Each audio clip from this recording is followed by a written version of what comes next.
In about 45 minutes, President Ronald Reagan from 1988. But first, the final State of the Union address of President Jimmy Carter.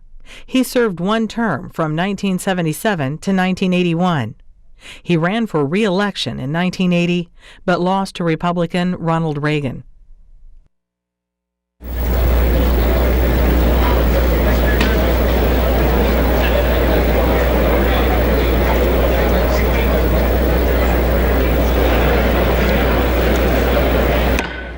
Members will be seated.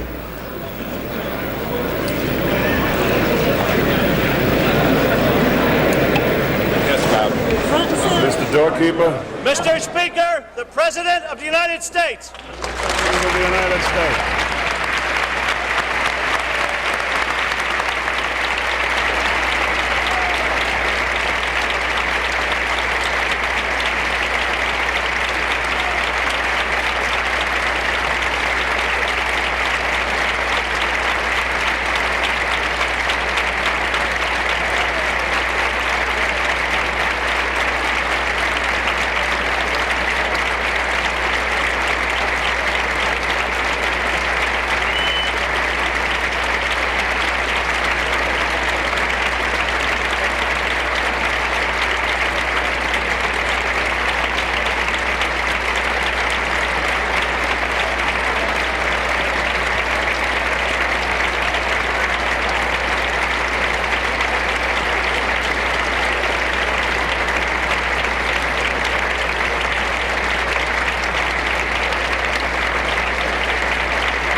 Members of the Congress, I have the high privilege and the distinct honor of presenting to you the President of the United States.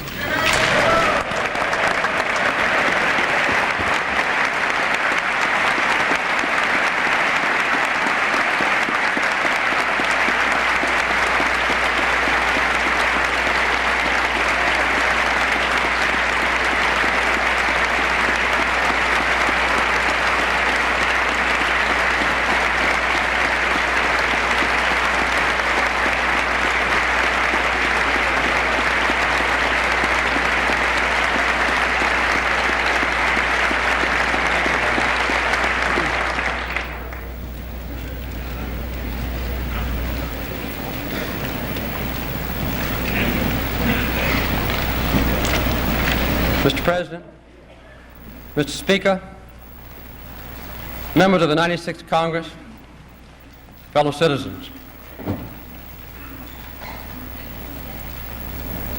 This last few months has not been an easy time for any of us. As we meet tonight, it has never been more clear that the state of our union depends on the state of the world. And tonight, as throughout our own generation, freedom and peace in the world depend on the state of our union.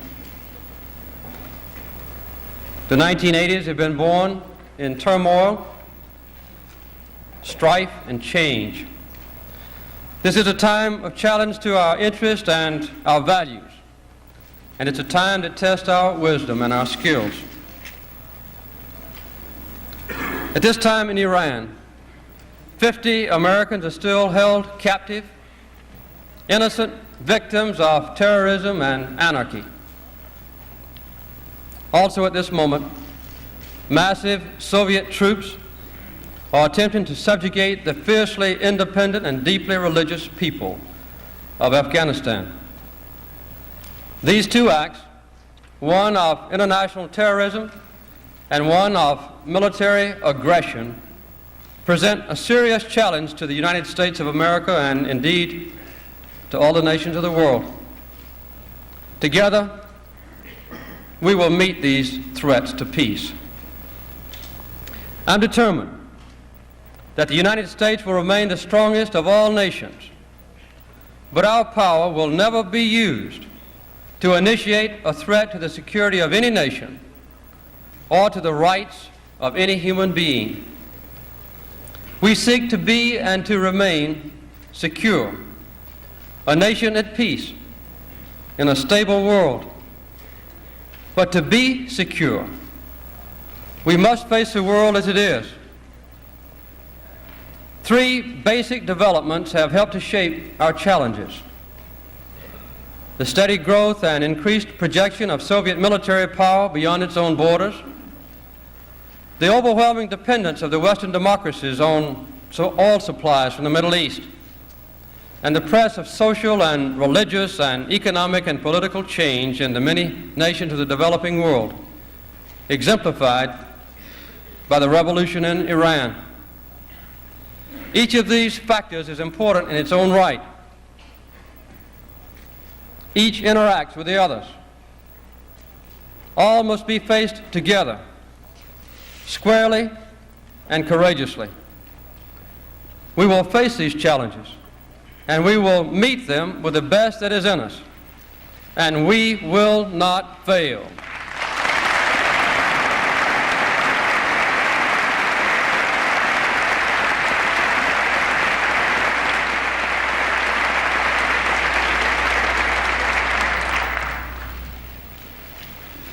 In response to the abhorrent act in Iran, our nation has never been aroused and unified so greatly in peacetime.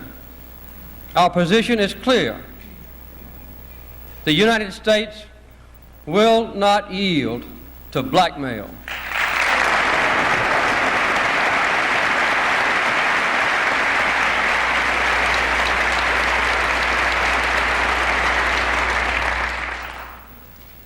We continue to pursue these specific goals. First, to protect the present and long-range interests of the United States. Secondly, to preserve the lives of the American hostages and to secure as quickly as possible their safe release. If possible, to avoid bloodshed, which might further endanger the lives of our fellow citizens. To enlist the help of other nations in condemning this act of violence, which is shocking and violates the moral and the legal standards of a civilized world. And also to convince and to persuade the Iranian leaders that the real danger to their nation lies in the north, in the Soviet Union, and from the Soviet troops now in Afghanistan, and that the unwarranted Iranian quarrel with the United States hampers their response to this far greater danger to them. If the American hostages are harmed, a severe price will be paid.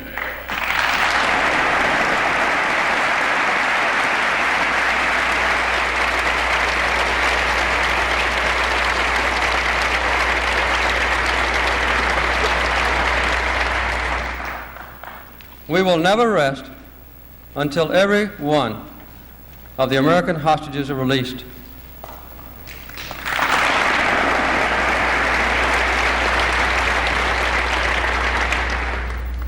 But now we face a broader and more fundamental challenge in this region because of the recent military action of the Soviet Union. Now, as during the last 3.5 decades, the relationship between our country, the United States of America, and the Soviet Union is the most critical factor in determining whether the world will live at peace or be engulfed in global conflict. Since the end of the Second World War, America has led other nations in meeting the challenge of mounting Soviet power. This has not been a simple or a static relationship. Between us, there has been cooperation, there has been competition, and at times there has been confrontation. In the 1940s, we took the lead in creating the Atlantic Alliance in response to the Soviet Union's suppression and then consolidation of its East European empire and the resulting threat of the Warsaw Pact to Western Europe. In the 1950s, we helped to contain further Soviet challenges in Korea and in the Middle East, and we rearmed to assure the continuation of that containment. In the 1960s, we met the Soviet challenges in Berlin, and we faced the Cuban Missile Crisis, and we sought to engage the Soviet Union in the important task of moving beyond the Cold War and away from confrontation. And in the 1970s, 3 American presidents negotiated with the Soviet leaders in attempts to halt the growth of the nuclear arms race. We sought to establish rules of behavior that would reduce the risks of conflict. And we searched for areas of cooperation that could make our relations reciprocal and productive, not only for the sake of our 2 nations, but for the security and peace of the entire world. In all these actions, we have maintained 2 commitments: to be ready to meet any challenge by Soviet military power and to develop ways to resolve disputes and to keep the peace. Preventing nuclear war is the foremost responsibility of the 2 superpowers. That's why we've negotiated the Strategic Arms Limitation Talks, the treaties SALT I and SALT II, especially now, in a time of great tension. Observing the mutual constraints imposed by the terms of these treaties will be in the best interest of both countries and will help to preserve world peace. I will consult very closely with the Congress on this matter as we strive to control nuclear weapons. That effort to control nuclear weapons will not be abandoned.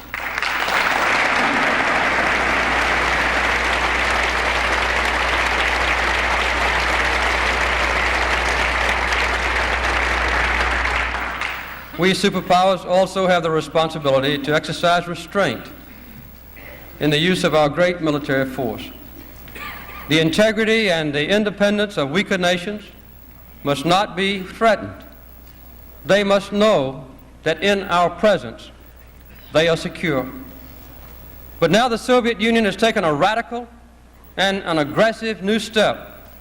It's using its great military power against a relatively defenseless nation. The implications of the Soviet invasion of Afghanistan could pose the most serious threat to the peace since the Second World War.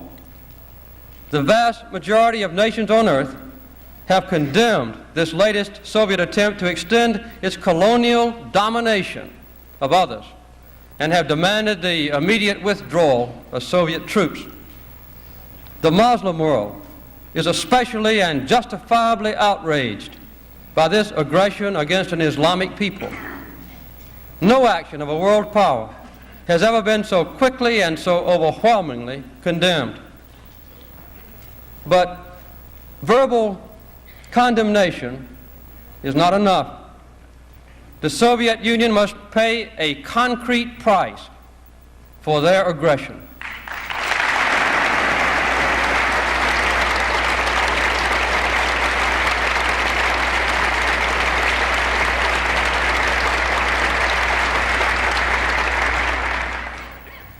While this invasion continues, we and the other nations of the world cannot conduct business as usual with the Soviet Union.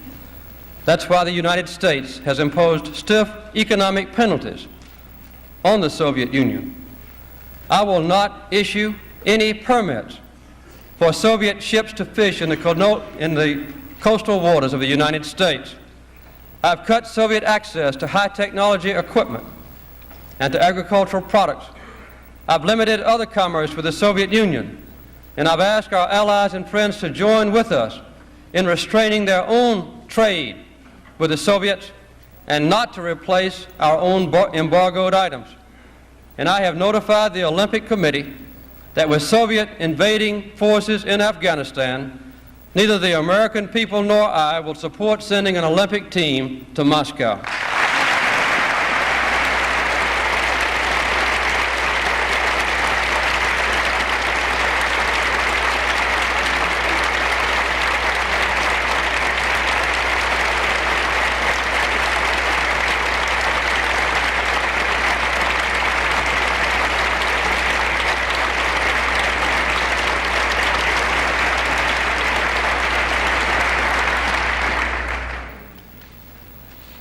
The Soviet Union is going to have to answer some basic questions.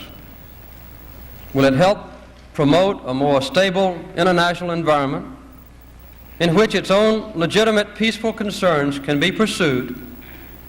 Or will it continue to expand its military power far beyond its genuine security needs and use that power for colonial conquest? The Soviet Union must realize that its decision to use military force in Afghanistan will be costly to every political and economic relationship it values.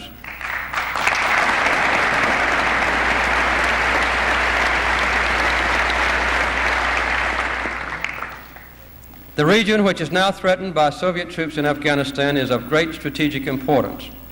It contains more than two-thirds of the world's exportable oil. The Soviet effort to dominate Afghanistan has brought Soviet military forces to within 300 miles of the Indian Ocean and close to the Straits of Hormuz, a waterway through which most of the world's oil must flow.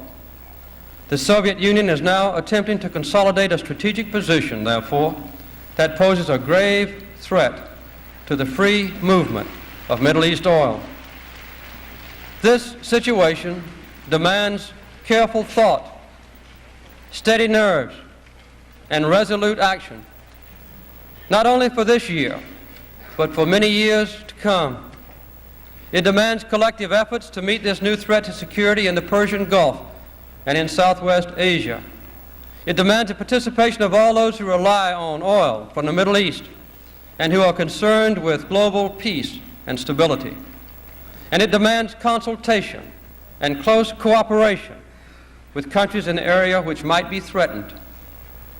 Meeting this challenge will take national will, diplomatic and political wisdom, economic sacrifice, and of course, military capability. We must call on the best that is in us to preserve the security of this crucial region. Let our position be absolutely clear. An attempt by any outside force to gain control of the Persian Gulf region will be regarded as an assault on the vital interest of the United States of America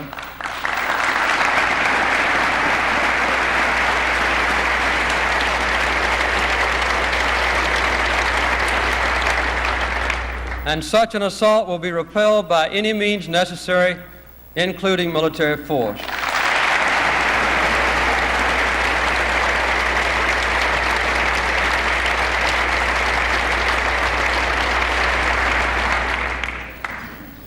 During the past 3 years, you have joined with me to improve our own security and the prospects for peace, not only in the vital oil-producing area of the Persian Gulf region, but around the world. We've increased annually our real commitment for defense, and we will sustain this increase of effort throughout the 5-year defense program. It's imperative that Congress approve this strong defense budget for 1981, encompassing a 5% real growth in authorizations without any reduction. We are improving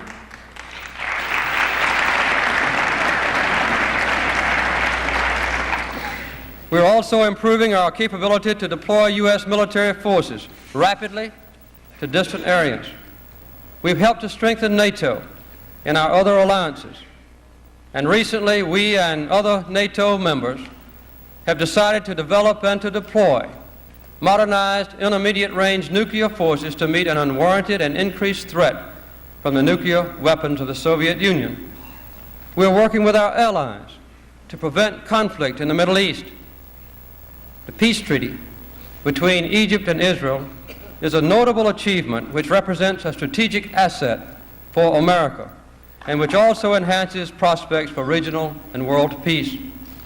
We are now engaged in further negotiations to provide full autonomy for the people of the West Bank and Gaza, to resolve the Palestinian issue in all its aspects, and to preserve the peace and security of Israel.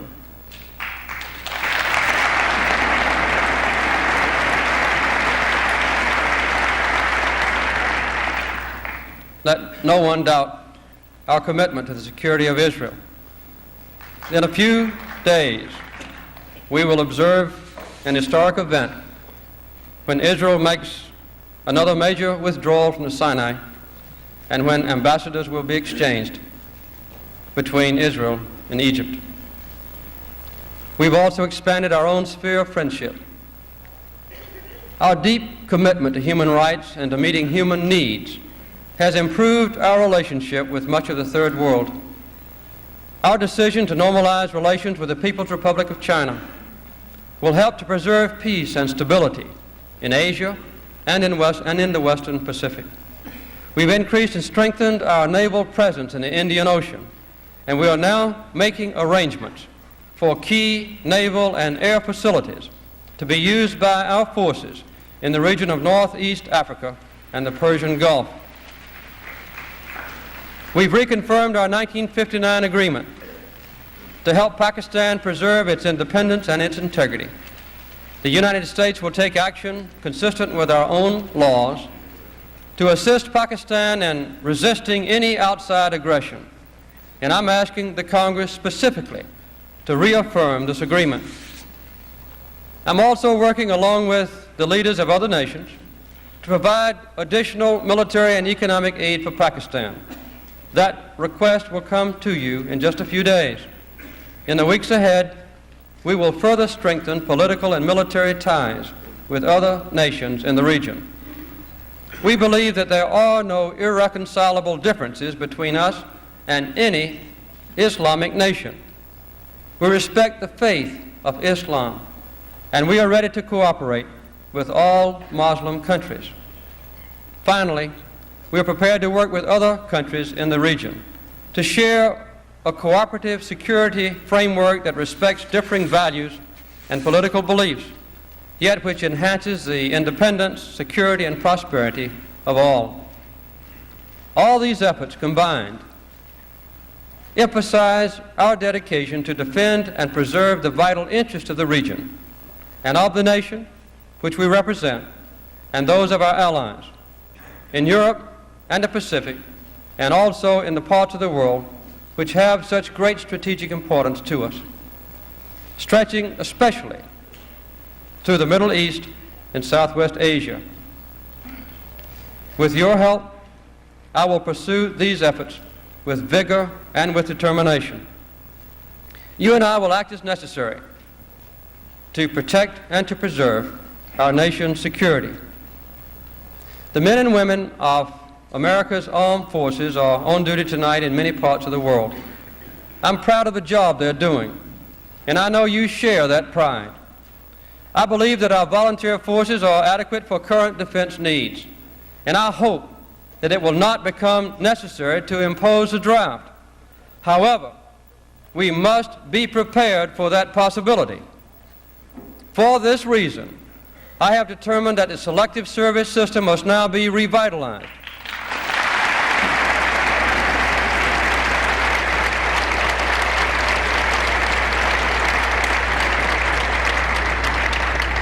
I will send legislation and budget proposals to the Congress next month so that we can begin registration and then meet future mobilization needs rapidly if they arise.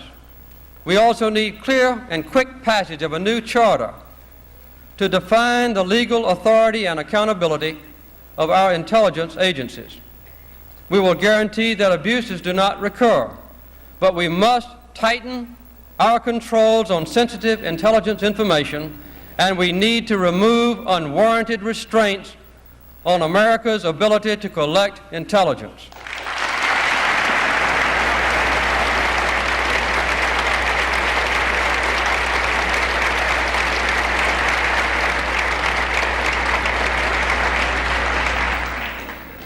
The decade ahead will be a time of rapid change as nations everywhere seek to deal with new problems and age-old tensions. But America need have no fear. We can thrive in a world of change if we remain true to our values and actively engaged in promoting world peace. We will continue to work as we have for peace in the Middle East and Southern Africa. We will continue to build our ties with developing nations, respecting and helping to strengthen their national independence, which they have struggled so hard to achieve.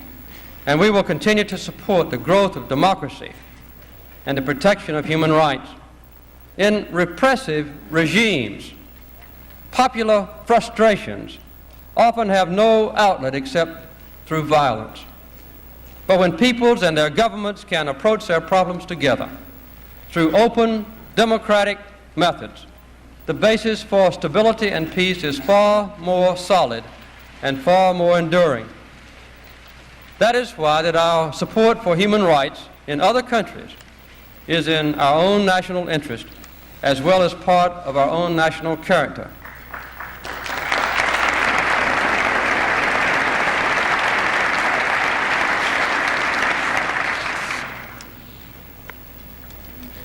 Peace. A peace that preserves freedom remains America's first goal. In the coming years, as a mighty nation, we will continue to pursue peace. But to be strong abroad, we must be strong at home. And in order to be strong, we must continue to face up to the difficult issues that confront us as a nation today. The crises in Iran and Afghanistan have dramatized a very important lesson. Our excessive dependence on foreign oil is a clear and present danger to our nation's security.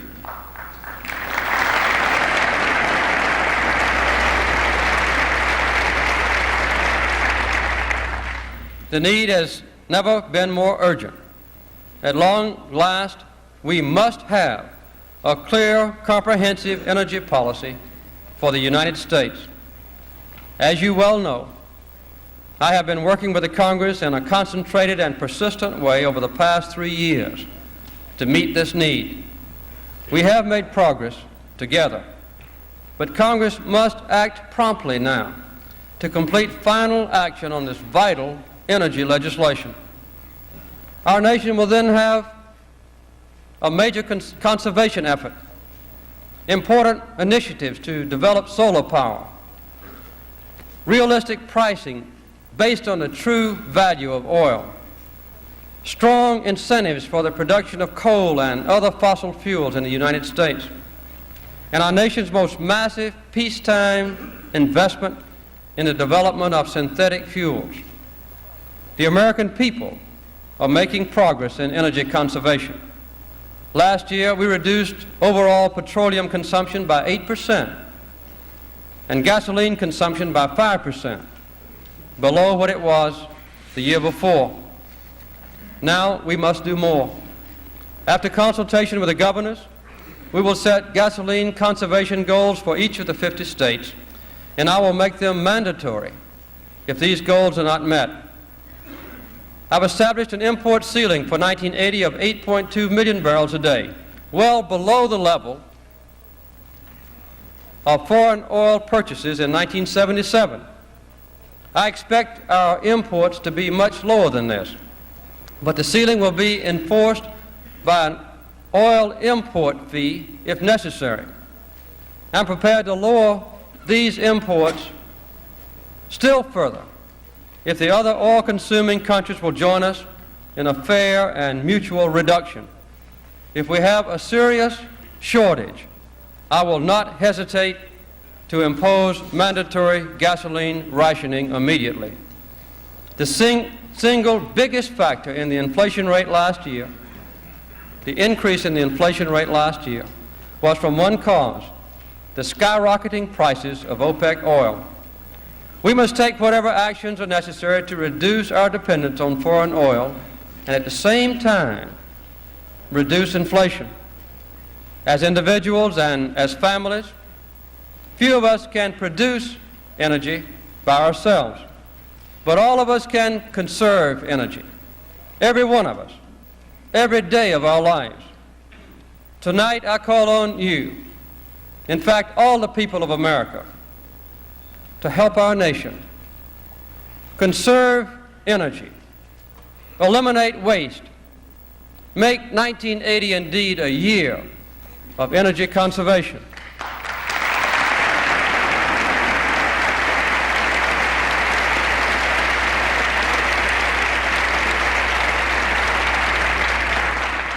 Of course, we must take other actions to strengthen our nation's economy.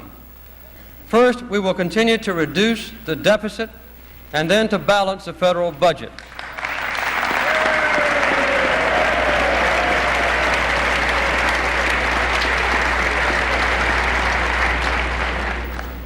Second, as we continue to work with business to hold down prices, we'll build also on the historic national accord with organized labor to restrain pay increases in a fair fight against inflation. Third, we will continue our successful efforts to cut paperwork and to dismantle unnecessary government regulation.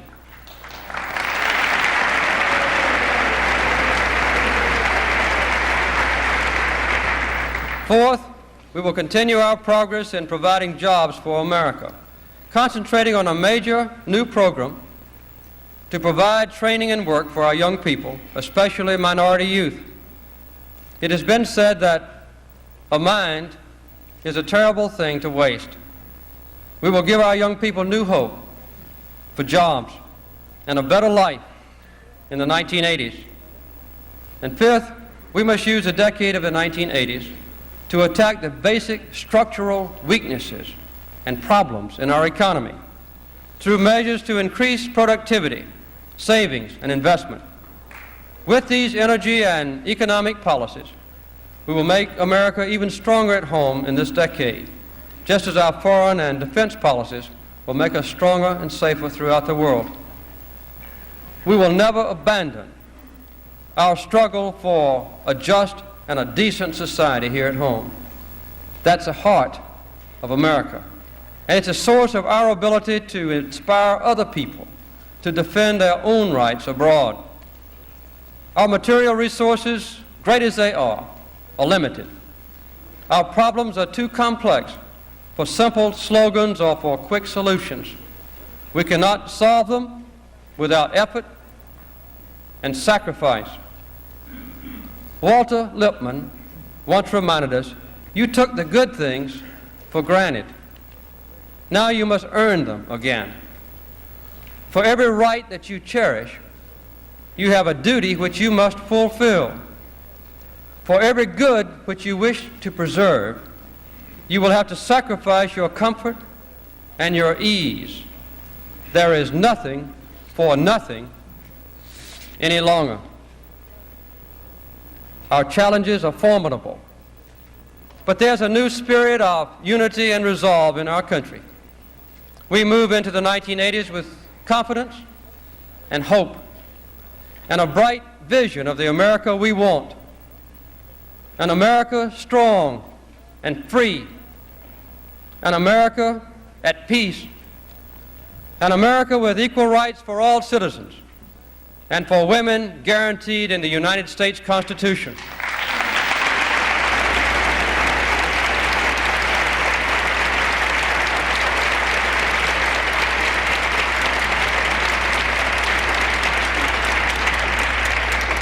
An America with jobs and good health and good education for every citizen.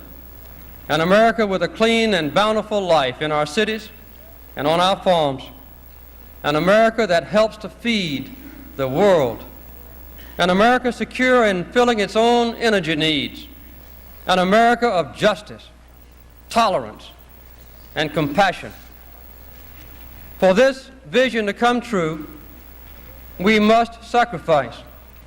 But this national commitment will be an exciting enterprise that will unify our people. Together as one people, let us work to build our strength at home. And together as one indivisible union, let us seek peace and security throughout the world. Together, let us make of this time of challenge and danger a decade of national resolve and of brave achievement. Thank you very much.